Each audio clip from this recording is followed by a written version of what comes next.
Thank you so much for being here. We have a terrific panel here to talk about the question of public management in the first 100 days of this administration and beyond. To my immediate left, we have Elaine Kmark, whose current job is as the founding director of the Center for Effective Public Management here. But Elaine, along with Bill Galston, was one of the founders of the New Democratic movement back when it was new. And we were young. And also oversaw reinventing government, that big project for Al Gore. To her left is Bill Galston, who is a senior fellow in governance studies here, and I say stories. Government stories. You had it right the first time. That's a Freudian slip on my part, because so often I will call up Remember Bill. that. But I will call him up and say, I've got this half-formed idea for a story. Where's it taking me? And then to his left, we have Nicole Turner-Lee, a fellow at the Center for Technology Innovation in Governance Studies. She is also a specialist who has done a lot of research on the question of technology issues and how they affect African Americans and other people of color.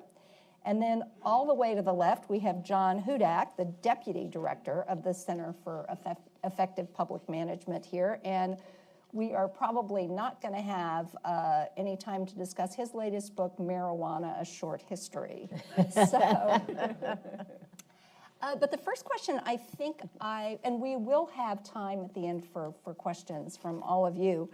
But the first question I'd like to put to all of you is we're coming to the end of this first 100 days on the brink of a government shutdown. What does that tell you is the takeaway from these 100 days, and what does that suggest about the second 100 days? I'll say very briefly, this has been amateur hour at the White House. We have elected the least experienced person ever to hold the office of the presidency. I looked at this from presidents from 1900 on, and the average years of experience before becoming a president or a major party nominee has been 12. And the median has been 12. This is the first person we have ever elected who has 0 years of public sector experience. Now, if you think about professional sports teams, when the Redskins hire a coach, right, they look for somebody who played football. When you go to a neurosurgeon, you look for someone who is board certified.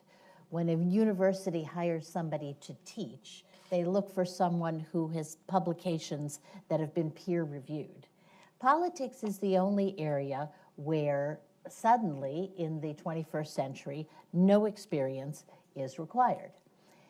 We used to actually require experience in politics, and that was because we had a different nominating system. This is the first time, however, that the nominating system has yielded someone with no experience in government. So even if you are sympathetic to many of Donald Trump's objectives, public policy objectives, you have to look at this first 100 days and say he doesn't know what he's doing. And therefore, the possibility that he will actually fulfill his campaign promises is pretty low. Well, as they say sometimes in the Congress, I associate myself with my colleagues' prior remarks. You'd better.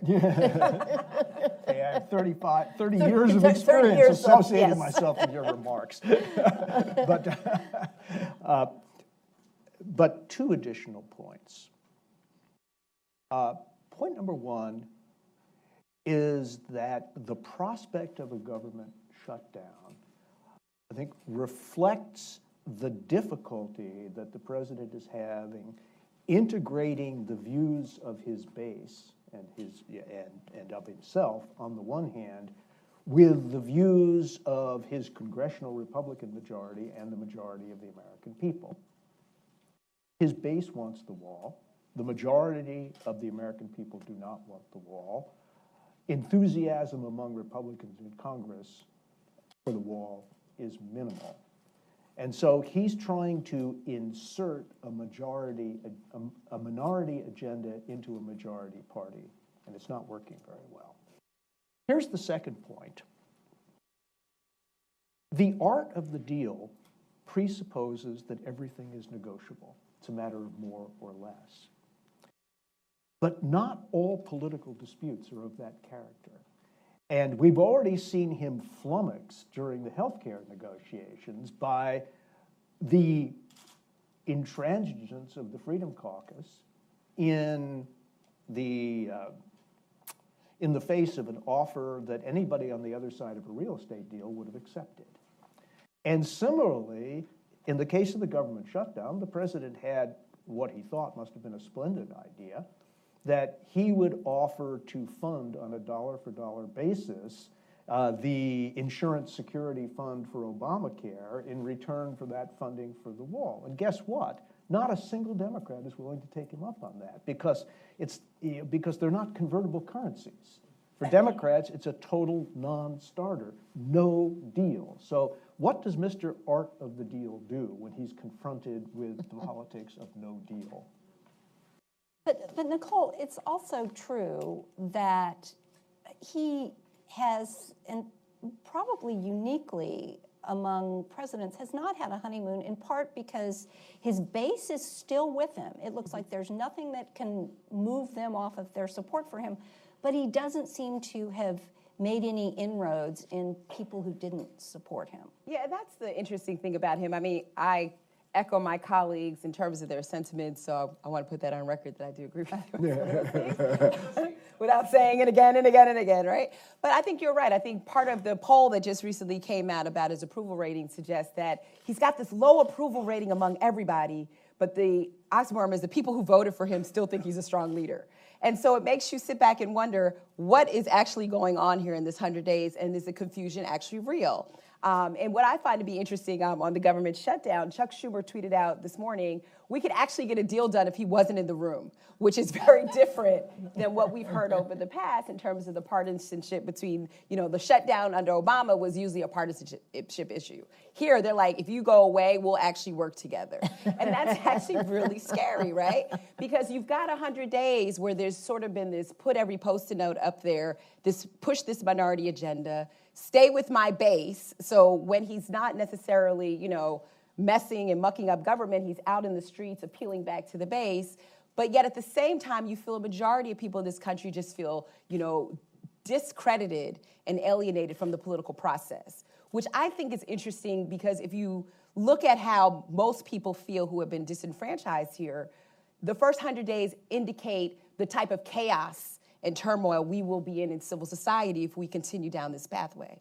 The same token, if you spin it a little differently, I think what the first 100 days has also taught us that people have conviction about what they care about.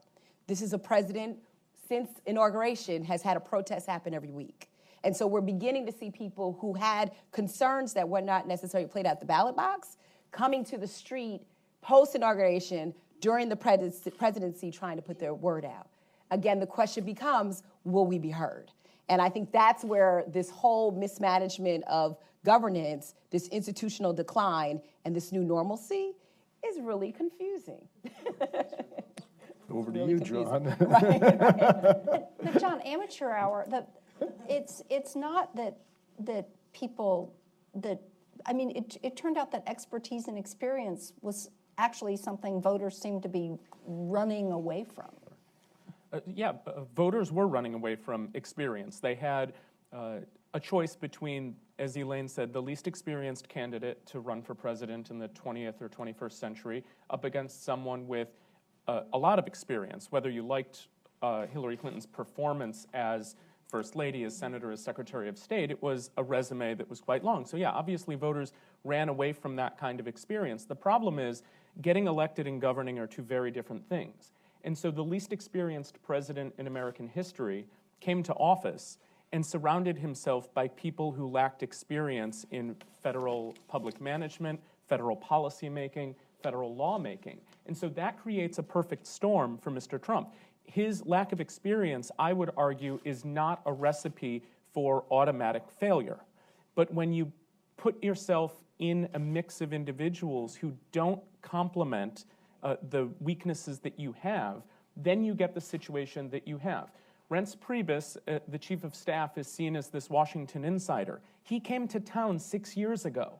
He never ran the Republican Party when it had total control of government. He oversaw a party that had no requirement to govern. This idea that he is this party insider who's the adult in the room is foolish. He lacks experience as much as Jared Kushner does, as much as Ivanka Trump does, as much as a lot of the people in that White House do. The best thing that the president could do is have an apprentice episode in the White House and just start firing people and bringing in those insiders that don't have to be in front of cameras every day, who don't need to be the public image that those voters who despise that kind of insiderness, what he needs is to bring those people in, get things done behind the scenes, shake him when he needs to be shaken, and tell him no when he needs to be told no, and then let the function of government continue. Until he does that, this is going to be a repeat cycle for him. But, okay, so you guys have been around for the first 100 days of an administration, and you know, I think that nobody thought Bill Clinton's first 100 days were such a great example of success either. And it set the pace for a really disastrous midterm election. Ultimately, though, I think people think Bill Clinton did learn. Could you talk a little bit about the learning curve and whether you're seeing any sign that there is such a thing going on now? That's really a good question, and I've been amused to watch you guys in the press go through several iterations of trying to explain Donald Trump, right? And to your credit, you've given him the benefit of a doubt, right? You've said, oh, well, these tweets, at first everybody was saying, the tweets are designed, they're really part of a strategy to draw attention away from X that's going wrong. And isn't that smart, right? And that was sort of explanation number one. And then people kind of dropped it. Because what Donald Trump, and I want to say this, presidents get the staffs that they want, right? And they tend to find staff members that don't contradict them, that reinforce them. And Donald Trump is really not a person who learns, okay? He's got severe narcissistic qualities. There is no indication that he's interested in learning. Everything we know about him is that his news source is cable television, and you've been on it, and I've been on it, we've all been on it, so we like cable television, but come on, it isn't exactly a briefing book. There isn't much indication that he can learn or wants to learn. And I think that's what makes him different from Bill Clinton. God knows Bill Clinton's first 100 days were no great shakes, right? But Clinton was constantly learning. And Clinton came in with expertise in some areas. And that would be my final point. Most modern presidents, they don't know the whole job. Nobody does. But they come in knowing something. George Bush was really new education policy. Bill Clinton, Bill and I can attest to this. Boy, you went in with fear if you tried to brief Bill Clinton on Medicaid or welfare policy, because he always knew more than you did. To come in knowing nothing, is a really big problem, and it creates a learning curve that's overwhelming. And if you add to that a personality that's used to sort of flying by the seat of his pants and using his instincts, this is a disaster. I don't think he has shown any ability to learn. What do you guys think? Any signs of Well, a couple of things. First of all, there is a huge distinction between the domestic policy team and the foreign policy team. And the foreign policy team is functioning reasonably well. The united voice of that team has gotten the president to walk back a number of his more extreme statements, and American foreign policy is now within hailing distance, for the most part, of where it has been traditionally. So in that respect, an important piece of learning took place when General Flynn was fired and replaced by General McMaster. And I guess a takeaway from that episode is that you can lie to the country, but don't dare lie to the vice president. So that's point number one. Point number two is that it is very difficult for presidents to avoid early stumbles. Presidents who avoid early stumbles are the exception and not the rule. I am plenty old enough to remember the Bay of Pigs, which occurred in JFK's first 100 days. And that wasn't a political catastrophe. That was a catastrophe on every front. Lots of people died. Lots of people ended up in prison for years. America's credibility throughout the hemisphere was severely impaired on both the right, which accused him of insufficiently backing the Cuban exiles, and on the left, which rightly accused him of having gone along with a plot to overthrow a government. But JFK, a young man, learned from that experience. Bill Clinton, also a young man, learned from his early stumbles. And I think in many respects, Jimmy Carter, who got off to a very bad start, learned through experience, for example, that if you try to send everything to Congress and expect them to get it done all at once, you'll end up getting nothing done. Carter didn't have a lot of national political experience, to put it mildly, but he was not, despite some rigidities of personality, he was not incapable of learning. I can think of 3 presidents in the 20th century who've gotten off to a really good start. Well, maybe 4. Wilson did.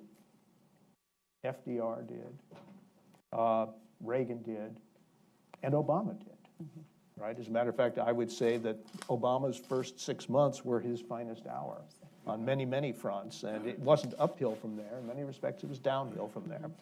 But one, I think, should be cautious about drawing a straight line from the data points day 1 of Trump, day 100 of Trump, all the way down to the bottom, because in the last analysis, I think that Trump's desire to be a winner may, in fact, overcome all of his other instincts. And we shall see. There's going to be a tussle between most of his instincts on the one hand and his desire to be regarded as a winner on the other. Yeah. But President Obama, among others, started with a really cohesive team. And having covered that White House, the amount of leaking, the amount of discipline was extraordinary. You not only have a lot of tension that is spilling out into the public view in this White House, but you look at the agencies, and a lot of the sort of second and third tier jobs are empty, and the bureaucracy, the source of a lot of the expertise has been labeled the deep state. So where does this take us? I mean, I was going to say, and I'll just say with the agencies, one of the challenges that we're experiencing now is, even though you have the executive office, particularly in the area that I work of media and telecom, you've always had some level of independence when it comes to the regulatory front. But it appears what we're seeing across the board, which I think many of us in this room estimated would just happen at the executive office, is this repeal and not replace mentality that's sort of gone into every agency across the board, which is somewhat challenging for many of us who expected, despite his lack of experience, that there would be people in the cabinets, secretaries of agencies and others that would still try to develop an autonomous agenda.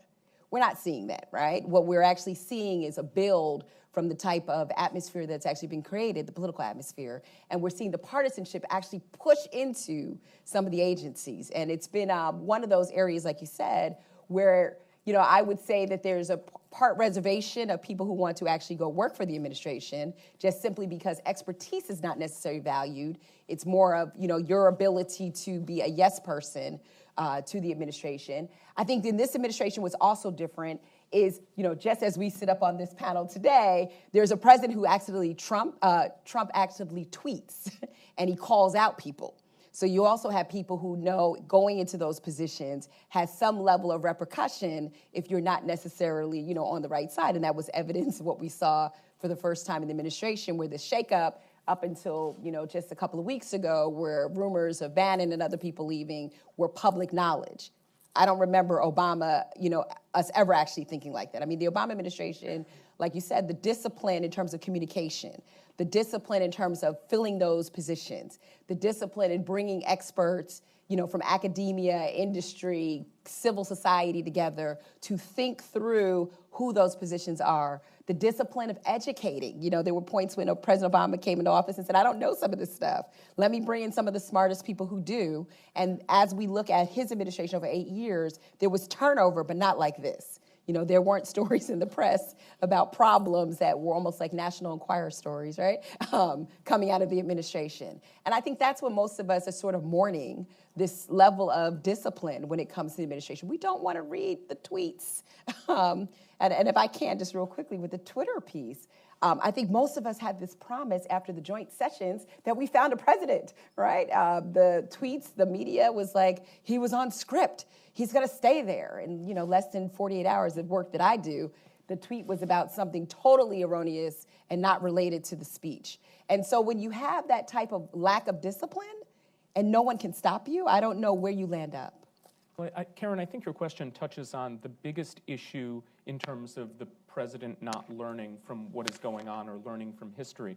The president has come to office, and a lot of people argue that he is looking to dismantle 8 years of the Obama legacy. It's actually not right. He's looking to dismantle about a half a century of public policy in the United States. There is not much that the Bush administration did that the Trump base is going to be very pleased about.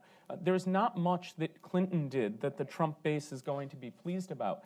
The promises that he has made during the campaign trail represent such a seismic shift in American public policy that the only way to get it done is to have a remarkable legislative team in the White House, which he clearly lacks, and at least by output he lacks, and B, to staff up the agencies as quickly and as powerfully as possible. The number of vacancies across government is malpractice. Not malpractice generally, malpractice to his own supporters. Right. He is not positioning the executive branch of government to do anything to meet the challenges that lay before him. And his supporters should be furious with this. I think the president came to office, that lack of experience and the lack of experience around him created a situation in which he didn't fully understand the size of the appointed executive branch and the power of the appointees, and how critical they are, not just to doing work within agencies, but getting a president from point A to point B. And his inability to do that is not showing yet, because bureaucracy is slow. But a year from now, 2 years from now, when he looks out at regulatory reform that is stumbling, looking at base public policy, whether it's with immigration, whether it's with defense, whether it's in the State Department, he is going to ask himself, why haven't we done better? Likely he'll ask, why haven't you done better to Rex Tillerson or Jim Mattis or whomever? And the answer is going to rest with the president, that he has not filled the vast majority of appointments. Now, granted, a president gets to make about 4,000 appointments. We can't expect all 4,000 to be filled in the first 100 days. But when you have cabinet members without deputies, when you have entire slates of undersecretaries and DepSecs who are vacant, when you have a State Department that doesn't have a spokesperson, that is unacceptable. That is behavior that is not only inexperienced, but someone who is clearly not listening to the cabinet secretaries, to outside advisors, to the vice president, who has to understand from his own experience, both as a governor and as a member of Congress, the importance of these people being put into place. That is what is going to hold up the president's agenda. As I said, that and not having a legislative team in place that, frankly, has to work with a Speaker of the House who is wildly ineffective and overrated at what he is put to task to do. And Tell us what you really think, John. in the absence of a failed speakership, presidential leadership has to fill that void. Right now, we have a failed speaker and a failed president, and the Republican Party should be smashing their heads against the wall every day, asking themselves how they've gotten themselves into this place and how the hell you get out of it. Well, and that goes back to Bill's point, right? The real question here is, will something right the ship? Okay? I mean, I think this is what you put out there. Will there be a moment, whether it's the midterm elections or something else, where Donald Trump says, whoa, this is not working. Mm-hmm. I need to change what I've been doing. And, you know, my gut says there's a personality problem to doing that. Bill points out that there's the opposite personnel. I mean, he is a winner. He loves winning. Maybe that will have him sort of wake up and say, oh, yeah, I got to change what I'm doing. That's the great unknown here, right? But wait a minute. He declares everything a victory, right, whether it's yeah. a victory or not. That's the most effective. You know, the question is whether, when he declares victory, the American people will believe him. And over time, I think presidential declarations of great leaps forward will tend to be devalued more and more if they don't correspond to the experience on the ground at the grassroots level. I mean, there's a great scene in a Marx Brothers picture where this is the kind of Marxism I instinctively gravitate towards, where, you know, sorry, Chinois, where, you know, Chico's caught in bed with another guy's wife, and Chico pulls up the sheet, denies it.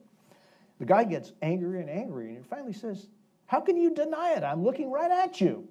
To which Chico responds famously, "Well, who are you going to believe, me or your own eyes?" Now, at some point, that gets to be the question for a presidency if the president's understanding of what's going on becomes radically disconnected from what's actually going on. But can I say there, I believe in this administration that there are people who feel that he's been effective for them.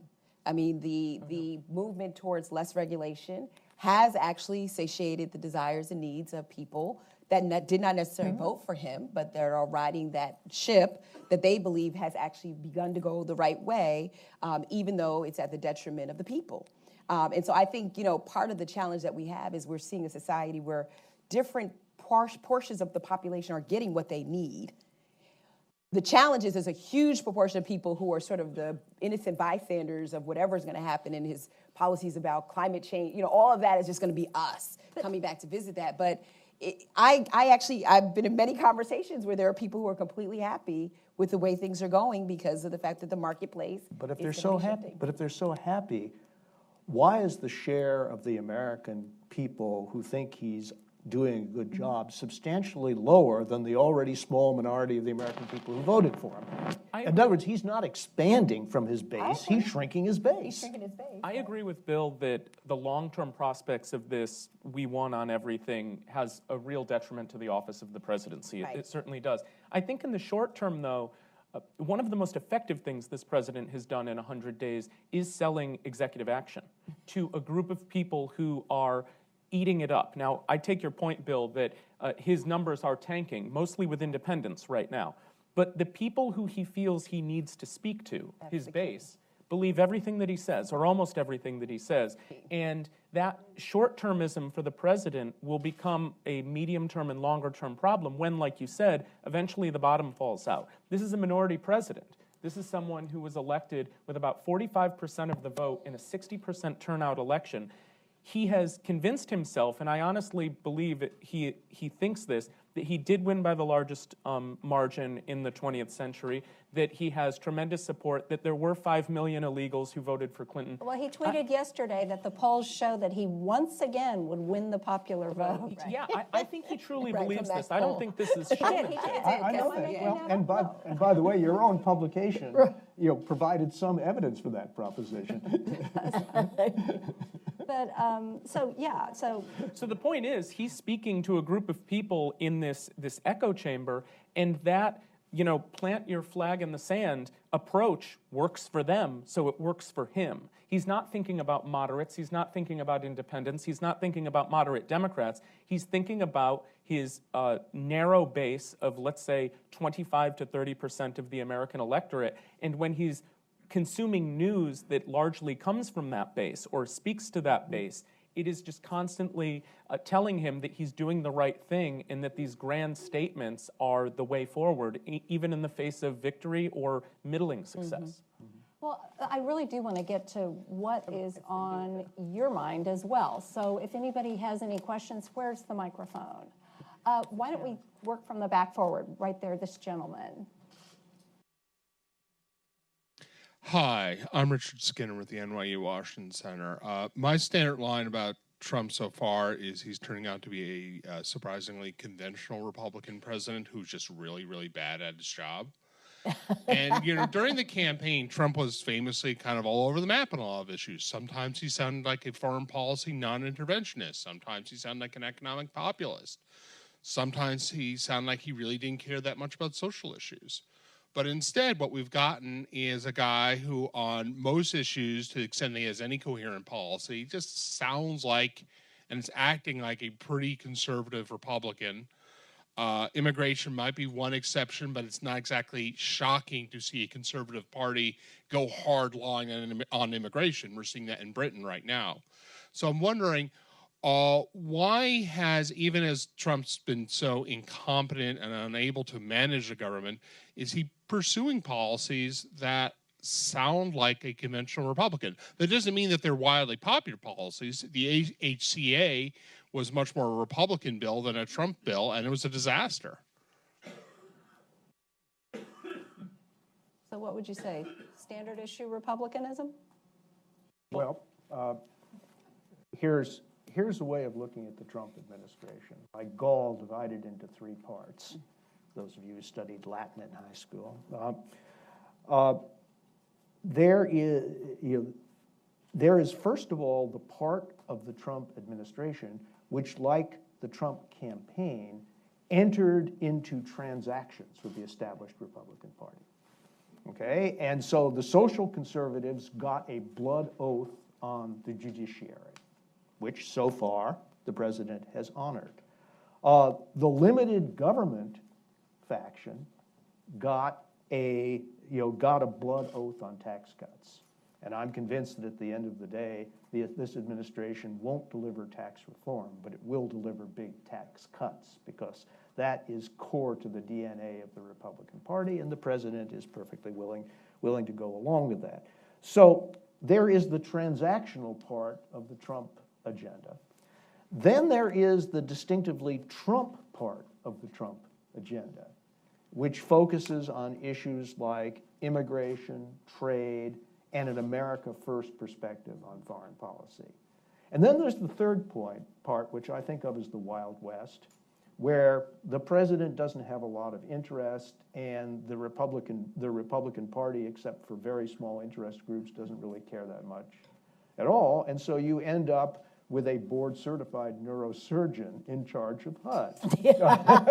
Right? Right, yeah. And a fired Surgeon General.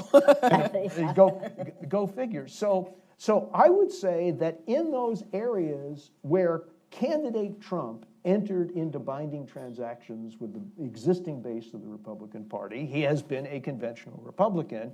And in those areas that are distinctively Trumpish, he has not been. So, for example, if you look at George W. Bush's policies on immigration and trade and foreign policy, they are the polar opposites of Donald Trump's policies. So I will give you 2 stars out of 4 for your thesis. Yes, ma'am. Yeah. Yeah. So Donald Trump may like to win, but he's used to winning by bullying and pushing his point of view. There are some people in some places where there's a potential that they won't be bullied. So there's a question to me about how he learns at 71 that bullying might not work. But my other question is one of transparency, and the administration so far has been, on the one hand, very untransparent with who he calls on the phone and blah, blah, blah, and logs. But on the other hand, he issues an order that may potentially kill hundreds or thousands of people in a foreign place over chocolate cake in a public dining room. But a really beautiful chocolate cake. Yes. No, Big, beautiful chocolate but cake. my point is, one, to comment on the impact that his real style in deal making has been bullying and how that plays out. And the other is the transparency with sort of these odd boundaries where he'll do certain things in public that would have gotten Obama or a potential Clinton impeached. So those are the two. Let me take the first point. And I think, in presidential politics, there's actually a space for bullying. I think a president who doesn't do that is a weak president. I think there would probably be a lot of Democrats in Congress who would argue that if President Obama was a little more of a bully, it probably would have helped him out a little bit. But then there is obviously an extreme. And I don't know if the president is going to see the limitations of that type of behavior. In many ways, he took a very hands-off approach to healthcare and let the House screw it up for him. And so on the CR, he has reinserted himself on the continuing resolution just over the past weekend, and has blown up what was an agreement that was really taking shape. And by all accounts, he's bullying about the wall, and he's bullying about defense spending and a deal with healthcare subsidies. That is not going to work for him, period. He is not going to get all 3 of those. My guess is he's not going to get any of those in maybe additional defense spending. But I think for the president, each time that he tries this aggressive insertion of himself, oftentimes at the wrong time in the process, he's going to come up short. And either he is going to, as we said before, learn from that and start to change his behaviors, or it is going to just be this continuous cycle of over-bullying instead of proper bullying, I guess you would call it. Yeah, but if I can say, I agree with that, right? There's a certain political cadence that comes with asserting your point. I think what you're talking about, the type of bullying that we're seeing is a bullying that has larger repercussions for women, for people of color, there's this bullying that comes when a president, even if you go back over Presidents George Bush and others, there was somewhat of a style that they had. If this was not an issue that they could deal with, somebody else in the cabinet dealt with it.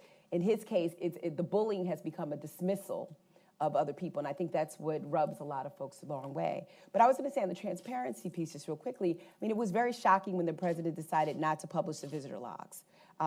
That was something that for people who study OpenGov and the transparency movement that has occurred, it was another way of limiting the contact and concealing from the American public what is actually going on. And so here you have a president that has, thanks to our great team at governance studies, a lot of conflicts of interest. There's a lot of people that are in the White House, a president who spends the least amount of time in this public place that actually is found on the golf course, wink, wink, conducting a lot of business, and then turns around and says, I'm not going to publish the visitor logs. And that should make many people concerned that level of transparency in government is just not there. It's a new normal that has informal norms that in turn have repercussions, I'm pointing to my colleagues, down the line when we begin to investigate further what that looks like. The fact that the president didn't want to release his tax returns speaks to the type of transparency we were walking into. And so I think that's your question is really well said, because for people, researchers that want to look at government or study government or understand what's actually happening in institutions, it's very hard to do that when you cannot get information or simple things are concealed. Although Barack Obama was the first president to sort of He publish the was. logs as a matter of course. I mean, Right. Bill Clinton He didn't, published right. them only after he got in trouble on campaign finance issues right, in yeah. '96. So Yeah. no president really likes transparency. No, But let me just talk a little bit to your question. I think it goes back to his lack of depth. He has this idea that negotiation is somehow an innate skill, right, that people have. Now, I would not presume to negotiate a real estate deal. I don't know enough about real estate. I would never presume to negotiate that. I think when you see him bullying, it's because he's using that in place of the fact that he has no depth and therefore no ability to negotiate. So he has replaced actual negotiation with bullying. We saw this with the healthcare deal. He didn't know what he was talking about, all right? He really didn't know what he was doing substantively. And my guess is that he's going to think he knows something about tax policy because he's paid taxes and he knows real estate taxes. And or he hasn't paid taxes, right? But he knows something about taxes in real estate. And my guess is he's going to get really surprised, as he was with healthcare, at how complicated this is. And so the point is that people who are great negotiators are often great negotiators because they really understand the substance of what they're doing, and therefore they can figure out options and they can figure out what the other side needs. It goes back to the fact that he doesn't know anything about what he's supposed to do as president. And that means that he relies on sort of his campaign bullying as opposed to actual negotiation. But I can't believe I'm emerging as the Trump defender. How did that happened. how the heck did that happen? Okay, going back to the learning curve issue. Everything depends on what happens when instincts that have served you well, not only in Right. your personal life, but in your campaign, cease to serve you as well as president. And so on the Affordable Care Act repeal and replace, both he and Steve Bannon tried to bully the Freedom Caucus into voting for something that they didn't want to vote for. And electorally. Excuse me? And electorally bullied the Freedom Caucus. Right, and it failed. Yeah. It failed. On the other hand, and we'll see what sorts of inferences he draws from that in phase two, but we've already seen an example of a shift of tactics away from bullying towards dialogue in the case of the People's Republic of China. Because remember the way the president started, even before I think he had taken the oath of office, with an effort to use a démarche to Taiwan, to use that as a club over President Xi. And when the Chinese indicated in the clearest possible terms that it didn't work that way, that this was, once again, a non-negotiable item and could not be used as part of a negotiation, at that point, he backed off bigly, as he might say, and is now, and has reaffirmed the traditional, one China policy. And the discussion with President Xi is proceeding on a very different basis now. And apparently, possibly, we'll see with North Korea whether it turns out to be a more productive basis or not. But that shift from presidential, fiat and diktat to an actual conversation with the leader of another important foreign government, I think is not wholly discouraging. But he also feels it seems like a real personal chemistry with him as well. For instance, that he does not seem to feel, for instance, with Angela Merkel or... There aren't any trademarks in Germany. Right, that goes to something that I think touches on the entire issue of management Right. that this panel that this panel has been convened to discuss. And I've often said, reflecting on my checkered political career, that the best preparation for the presidency is to be governor of a large state. And in many ways, the worst preparation is to be governor of a small state. And why is that? Because if you're governor of a small state, you know, everything in your state is a personalized transaction. You can see the whole thing before you. You don't have this huge bureaucracy to deal with in Georgia or Arkansas, for example.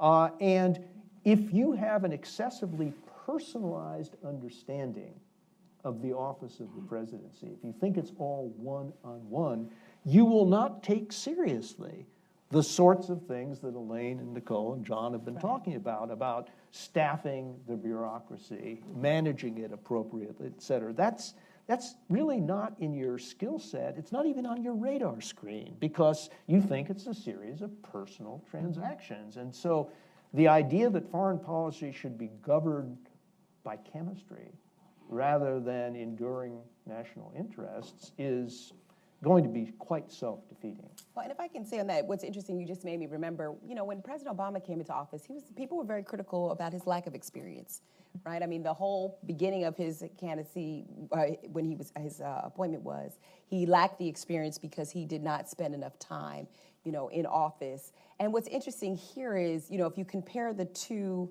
administrations, you know, what happened? What was done differently? And I think, again, a lot of what we're talking about, the personality, the integrity, the longer-term vision, I think, is what drew people to Obama to look past some of those faults after a while, to embrace him as somebody who was at least trying to make a difference. It's just, you know, essentially how I think he ended his career. He had a lot of hiccups, a lot of challenges, a lot of barriers, but he managed to solicit advice. I mean, again, I think it's very problematic when we do a transition of government, and from what the news has reported, that President Obama and Trump have only talked once, and that was when he gave him the key to the White House, right, pretty much.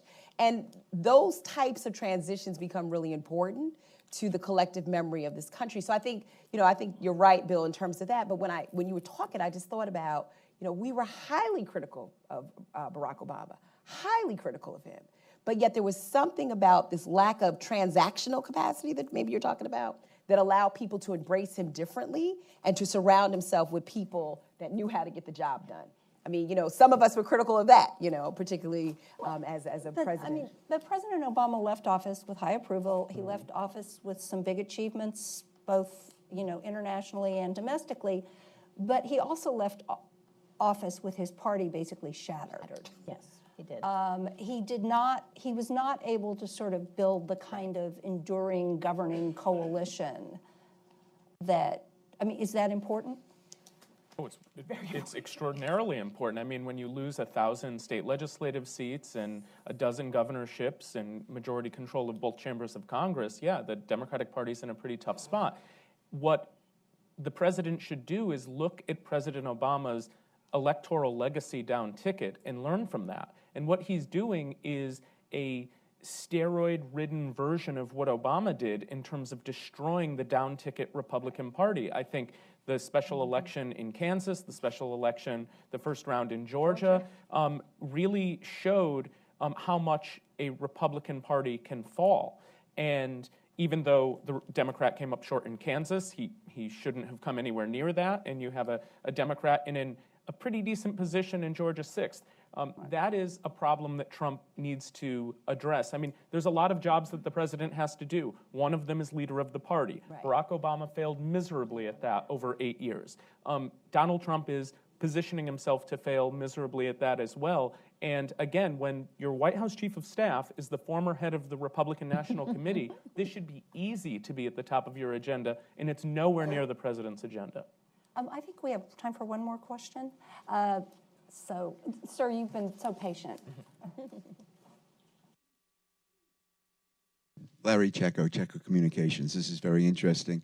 I'd like to throw a little bit of a monkey wrench into this. We talked a lot about experience, and I think that experience has failed the ordinary person in this country. I mean, we've had 16 years of Democrats, and if we go back as far as Ronald Reagan, we have 20 years of Republicans, and these people have not gotten better. I don't think we are looking at politics right now. I think we're looking at simple physics. You squeeze a balloon too hard, too long at one end, and it pops at the other. And that's what we're seeing in this country. That's the reason Donald Trump got here. People would have voted for Donald Duck versus an establishment politician because the establishment has failed them.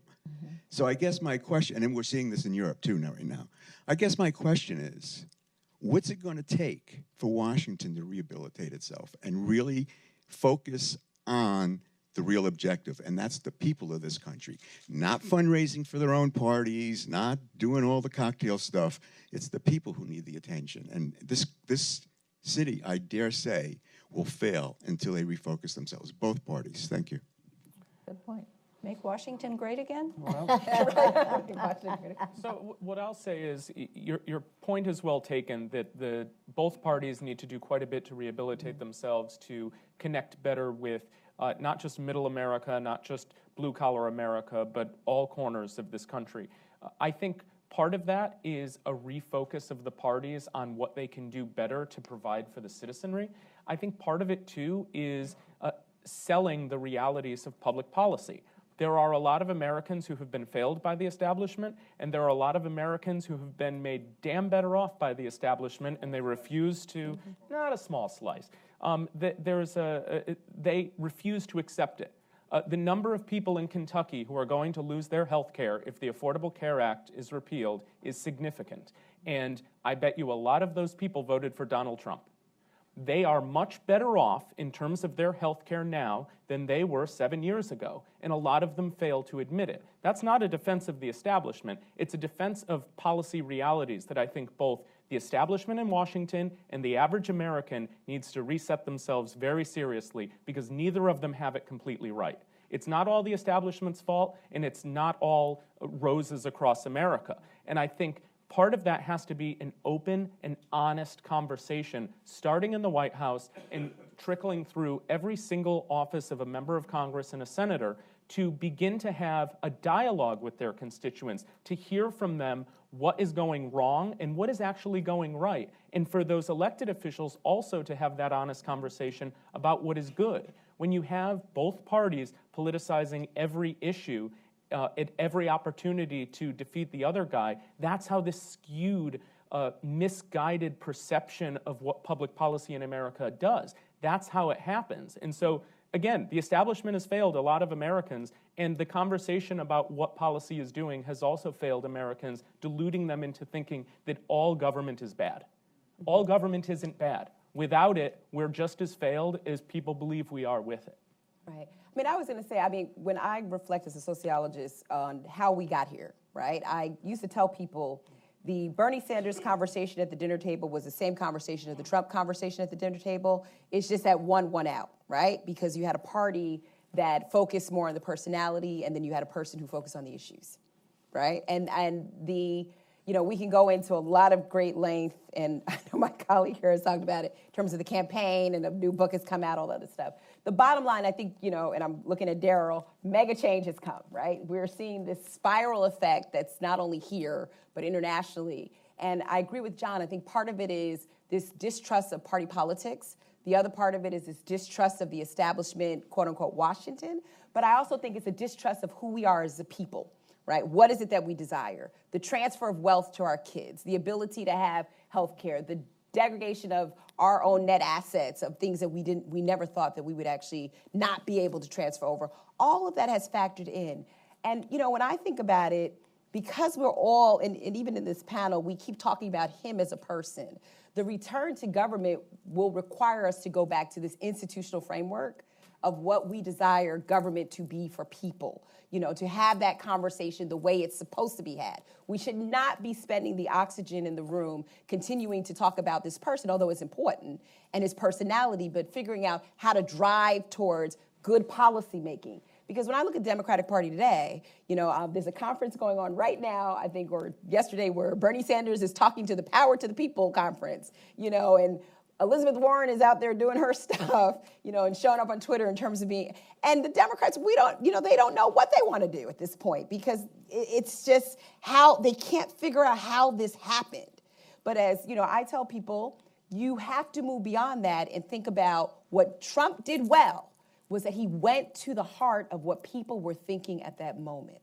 There was something about losing a job, losing a pension, not having employment that he spoke to. And until we as a country begin to speak to those policies that matter, I think we'll actually go back into a state where, we actually might become more moderate, I tell people, versus one or the other. Yeah, I do recall a presidential candidate who referred to that as putting people first. That's right, yes, that's right.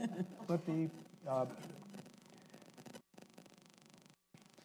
I think we have to widen the frame here. The United States may be exceptional in some respects, but in its contemporary politics, it's anything but exceptional. The same problems are roiling every Western democracy, and for the same reason. And that is that we are going through an economic transition, certainly comparable in speed, intensity, and scope to the transition from the agricultural economy of the 19th century to the industrial economy of the 20th century. As you may recall, that spawned the real populist movement as opposed to a full populist movement. And in many respects, we and the Brits and the French and the Hungarians and the Poles, just about everyone except the Germans, interestingly, are experiencing their version of this. There's a reason for this, and that is that no one has figured out no one anywhere has figured out how to preserve what it was that a certain slice of the population most cherished about the industrial economy. No one. I suspect, in the end, there is no answer to that question. In the same way that if someone had said, how can we preserve a thriving agricultural sector in the 20th century with as many farmers as a share of the population as we had in 1890, the answer is it can't be done. Right. Okay, so this is not a failure of governance to do what is clearly obvious and good because of the influence of special interests. This is a much deeper challenge than that, and we may be in a very tumultuous political situation for the better part of a generation until we manage somehow to come out the other side. And I'll just end this with one short question for the audience, which is Trumpism the beginning of something, or is it the end of something? You see?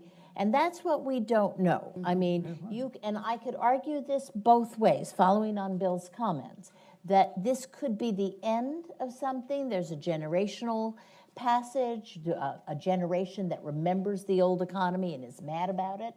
And there's a different generation out there about to come into power, which is more globalized, more into the newer economy. What is this, right? And I think we can ask that for the European countries as well going through this. Is this the beginning of something or the end of something? I frankly will say I don't know the answer to that, but I think it's the beginning of the end. Oh, Bill, that's a total cop-out. Thank you all very much. I really do.